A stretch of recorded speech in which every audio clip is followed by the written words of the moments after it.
कांग्रेस की बर्बादी के लिए सिर्फ एक व्यक्ति जिम्मेदार है, जिनका नाम राहुल गांधी। जब तक राहुल गांधी कांग्रेस में है, तब तक इस कांग्रेस को कोई नहीं बचा सकता। वो अपने सर्वाइवल की लड़ाई लड़ रही है पार्टी के भीतर। उनका भी सम्मान नहीं है, उनको कोई जिम्मेदारी नहीं दी है। ये दुर्भाग्य है।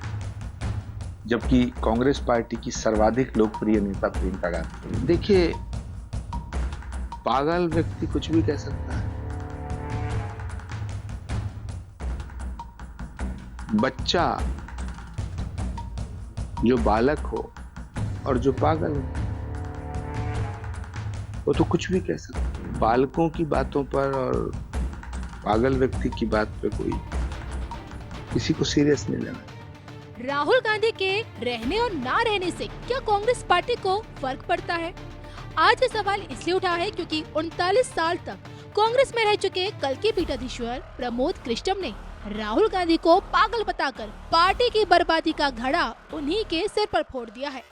प्रियंका गांधी के करीबियों में गिने जाने वाले कल के पीठाधीश्वर आचार्य प्रमोद कृष्णम ने हवा के रुख को भांपते हुए देश की 138 साल पुरानी कांग्रेस पार्टी के लिए एक नहीं बल्कि दर्जन भर भविष्यवाणियां कर दी हैं। क्या है पूरा मामला, आइए आपको बताते हैं। राहुल गांधी के रहते कांग्रेस का क्या होगा और कितने वर्षों तक जीवित रहेगी कांग्रेस? क्या कयामत तक रहेगी मोदी की मंदिर नीति? चुनाव से पहले क्या खाली हो जाएगी कांग्रेस? कल के पीठाधीश्वर की बड़ी भविष्यवाणी देखिए सिर्फ धर्म ज्ञान पर। राहुल गांधी के 21 सालों की सियासत का ही कमाल है, जो आज कांग्रेस समूचे भारत में 52 सीटों पर सिमट गई है। और अब जो कि 100 दिन बाद 2024 का लोकसभा चुनाव होना है, और ऐसे में एक बार फिर राहुल गांधी से ढेरों उम्मीदें हैं। हालांकि आंकड़ों पर जाएं तो राहुल के नेतृत्व में पार्टी मुंह के बल ही गिरी है। मोदी लहर में आज भी कांग्रेस का अस्तित्व खतरे में है और ऊपर से कल के पीठाधीश्वर आचार्य प्रमोद कृष्णम की भविष्यवाणी ने कांग्रेसी खेमे में कोहराम मचा दिया है। इस समय कांग्रेस अपने सबसे बुरे दौर से गुजर रही है। कांग्रेस को न ही भारत जोड़ो यात्रा से फायदा हुआ और न ही न्याय यात्रा से फायदा होता दिख रहा है। और ऐसे में क्या राहुल की मौजूदगी कांग्रेस पार्टी का बंटाधार करेगी? खिलते कमल के बीच कांग्रेस कितने दिनों तक जीवित रहेगी? इसको लेकर क्या कहती है कल के पीठाधीश्वर की भविष्यवाणी? 10 मिनट में कांग्रेस से जुड़ी 10 बड़ी भविष्यवाणियां देखिए सिर्फ धर्म ज्ञान पर। देखिए, डूबते जहाज पे कौन रुकना चाहेगा? कांग्रेस एक डूबता जहाज है और फिर जिसके कैप्टन राहुल गांधी हों, उस जहाज में कोई नहीं रुक पाएगा। छलांग लगा लगा के लोग भाग रहे हैं और भी जाएंगे। चुनाव के बीच में भी बहुत लोग जाएंगे। जितने बड़े सीनियर नेता हैं कांग्रेस के, उनका सबका दम घुट रहा है। उनकी बेइज्जती हो रही है, उनका अपमान हो रहा है। राहुल गांधी जी के जो नौकर हैं वो उनका अपमान करते हैं। करुणाकरण की बेटी, सुरेश पचौरी, अशोक चौहान, ये सब बहुत बड़े नेता हैं। गुलाम नबी आजाद, ये सब बहुत बड़े नेता। इनकी रगों में कांग्रेस का लहू दौड़ता था। लेकिन ये सब क्यों गए? क्योंकि राहुल गांधी जी के जो नौकर हैं वो इनकी बेइज्जती करते हैं। कांग्रेस पार्टी वो पार्टी है जो बड़े बड़े नेताओं की पार्टी थी, लेकिन अब कांग्रेस को नौकर चला रहे हैं और वो नौकर बड़े बड़े नेताओं की बेइज्जती करते हैं, तौहीन करते हैं, अपमान करते हैं। कभी आप पूछिएगा कमलनाथ जी से, अकेले में पूछिएगा, दिग्विजय सिंह जी से पूछिएगा, आनंद शर्मा जी से पूछिएगा, गुलाम नबी आजाद साहब से पूछिएगा, कपिल सिब्बल से पूछिएगा, आरपीएन सिंह, जितिन प्रसाद, सुष्मिता देव, सुरेश पचौरी जी से पूछिएगा। मेरी बात पर यकीन मत करिएगा, पूछिए इन नेताओं से। ये सब वो नेता हैं जो इंदिरा गांधी जी के साथ रहे, राजीव गांधी जी के साथ रहे, सोनिया जी के साथ रहे। उनकी कितनी तौहीन होती है, इनका बड़ा दिल दुखी है। तो ये सब एक एक करके जा रहे हैं और भी जाएंगे। आपको पार्टी से निकाल दिया गया। सुरेश पचौरी साहब कल बीजेपी में शामिल हो गए कांग्रेस छोड़कर। तो इस तरह के ऐसा क्या वजह है, क्या मानते हैं जो कांग्रेस को इंटरनेशनल पार्टी है और लोग छोड़ छोड़ के जा रहे हैं? कांग्रेस की बर्बादी के लिए सिर्फ एक व्यक्ति जिम्मेदार है, जिनका नाम राहुल गांधी। जब तक राहुल गांधी कांग्रेस में है, तब तक इस कांग्रेस को कोई नहीं बचा सकता। प्रियंका गांधी जी भी अभी चुनाव का क्लियर नहीं हो पाया कि कहां से चुनाव लड़ेंगी। वो अपने सर्वाइवल की लड़ाई लड़ रही हैं पार्टी के भीतर। उनका भी सम्मान नहीं है, उनको कोई जिम्मेदारी नहीं दी है। ये दुर्भाग्य है, जबकि कांग्रेस पार्टी की सर्वाधिक लोकप्रिय नेता प्रियंका गांधी है। कल मायावती जी ने ऐलान किया है कि हमारी पार्टी किसी गठबंधन में शामिल नहीं होगी और हम अकेले ही चुनाव लड़ेंगे। देश का मूड भांप लिया उन्होंने। ये जो सारे चोरों ने मिला करके ये ठग बंधन बनाया है, ये एक दूसरे के पीठ में छुरा भोंक रहे हैं। देश की जनता मोदी के साथ है,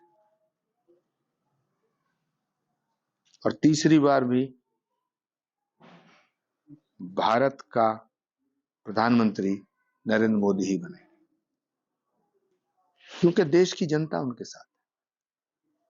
कमलनाथ जी आपके पुराने साथी भी रहे हैं, और सचिन पायलट साहब, और आप कब बीजेपी ज्वाइन करेंगे? ये तो कमलनाथ जी बताएंगे, या नड्डा जी बताएंगे, या मोदी जी फैसला करेंगे। हाँ, इतना जरूर है, कमलनाथ जी की भी तौहीन बहुत हो रही है, उनको भी बेइज्जत किया जा रहा है। तो फैसला लेना उनके हाथ में है, वो अपना फैसला खुद करेंगे। बहुत सीनियर लीडर हैं, मेरे बहुत ही, मैं उनका सम्मान भी बहुत करता हूं।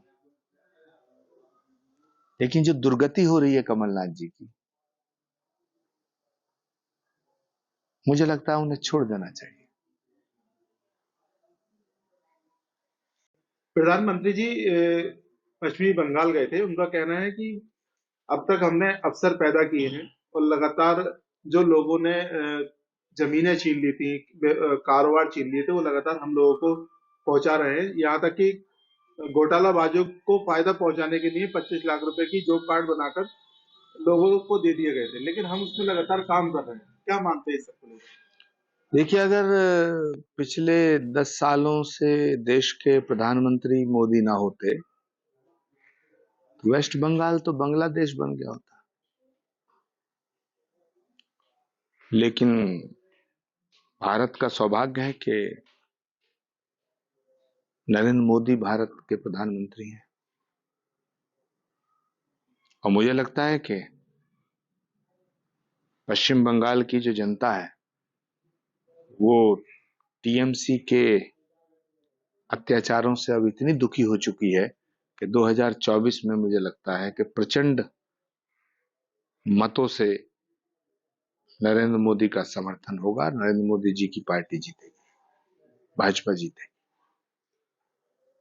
राहुल गांधी जी अमेठी से इलेक्शन नहीं लड़ पाने की क्या वजह मानते हैं? उन्होंने वायनाड से अपना नाम घोषित किया है।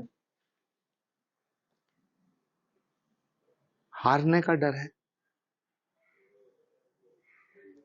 अमेठी लड़ेंगे तो हार जाएंगे। वहां की जनता ने स्मृति ईरानी जी को अपना लिया है। उनके सुख दुख में स्मृति ईरानी साथ खड़ी रहती हैं। राहुल गांधी पिछले 5 साल में 5 बार भी अमेठी नहीं गए।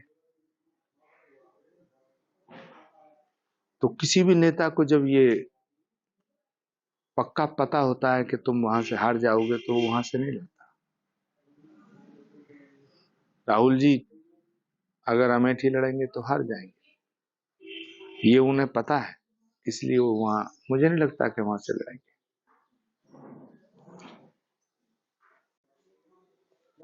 आचार्य जी ये बताइए, लगातार जो कांग्रेस के नेता हैं वो लगातार पार्टी को छोड़कर भाजपा में शामिल होना चाहते हैं, तो क्या मानते हैं जो इस तरह की गतिविधियां पाई जाती है, अक्सर लगातार कांग्रेस को क्षति हो रही है इन सारी चीजों से? देखिए, राम विरोधियों के साथ कोई रहना नहीं चाहता। जो राम का द्रोही है उसके साथ रह के लोग नर्क में जाना थोड़ी चाहेंगे। और अब ये साफ हो चुका है, राम मंदिर के निमंत्रण को ठुकरा करके कांग्रेस पार्टी ने ये सिद्ध कर दिया है कि वाकई वो राम विरोधी पार्टी है, सनातन विरोधी पार्टी है। तो भारत में रह करके सनातन के विरोध करने वालों के साथ कौन खड़ा होगा, कौन रहेगा? इसलिए लोग छोड़ छोड़ के जा रहे हैं। राहुल गांधी जी कहते हैं कि मोदी झूठ बोलते हैं और मोदी जी की गारंटी झूठी है। तो क्या मानते हैं, ये केवल चुनावी फंडा है, क्या है? देखिए, पागल व्यक्ति कुछ भी कह सकता है। बच्चा जो बालक हो और जो पागल हो वो तो कुछ भी कह सकता है। बालकों की बातों पर और पागल व्यक्ति की बात पे कोई किसी को सीरियस नहीं लेना चाहिए।